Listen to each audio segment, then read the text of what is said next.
জাহান্নাম বছরে 2টা নিঃশ্বাস ছাড়ে। কয়টা নিঃশ্বাস?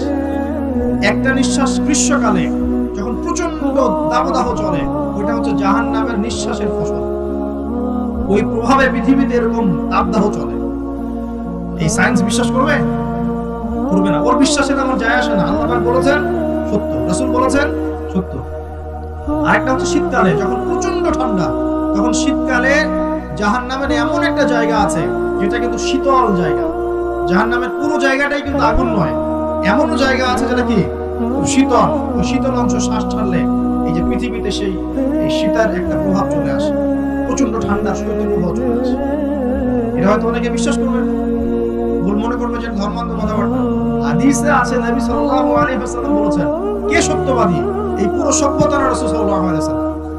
এই বিশ্বের সমস্ত মানুষ সত্যবাদী বেশি না আল্লাহর রাসূল বেশি সত্যবাদী? বাস, আর কোনো দরকার আছে কথা? কবরের আযাব সত্য না মিথ্যা? চোখে দেখা যায়? কোন পরীক্ষাগারে প্রমাণ করা যায়?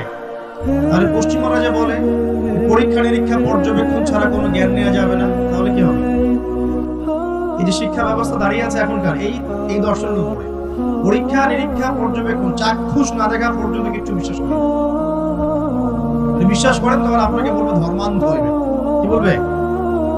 কথা বুঝেন না আমার? হ্যাঁ, ওদের ফিলোসফি অফ এডুকেশন, মানে আমরা বলি এটাকে এপিস্টিমোলজি, আমাদের ফিলোসফিতে বলতে এপিস্টিমোলজি মানে জ্ঞান তত্ত্ব। এই শব্দের অর্থ হচ্ছে কি? জ্ঞান তত্ত্ব। ওদের জ্ঞান তত্ত্ব হচ্ছে যে যেটা ভিজুয়াল না, আমরা যা দেখি না, এবং যেটা স্পর্শ করা যায় না, ইন্দ্রিয় দিয়ে উপলব্ধি করা যায় না, মানে স্পর্শ করে বোঝা যায় না, গন্ধ নিয়ে বোঝা যায় না, তারপরে কঠিন তরল না বায়বীয় পরীক্ষা করা যায় না, পরীক্ষা নিরীক্ষা পর্যবেক্ষণের মাধ্যমে সিদ্ধান্তে আসা যায় না, এটাকে জ্ঞান বলে না। এটাকে এই সিঁড়িগুলো উত্তরানো যায় তখন সেটা জ্ঞান, ওদের দর্শন এটা। তাহলে এখন কবর আযাবটাকে আপনি কি করবেন? এখন কবর আযাব নাই, তাহলে এখন তো আপনাকে আল্লাহ পাকের কথায় বিশ্বাস করতে হচ্ছে না, গায়েবে বিশ্বাস করতে হচ্ছে।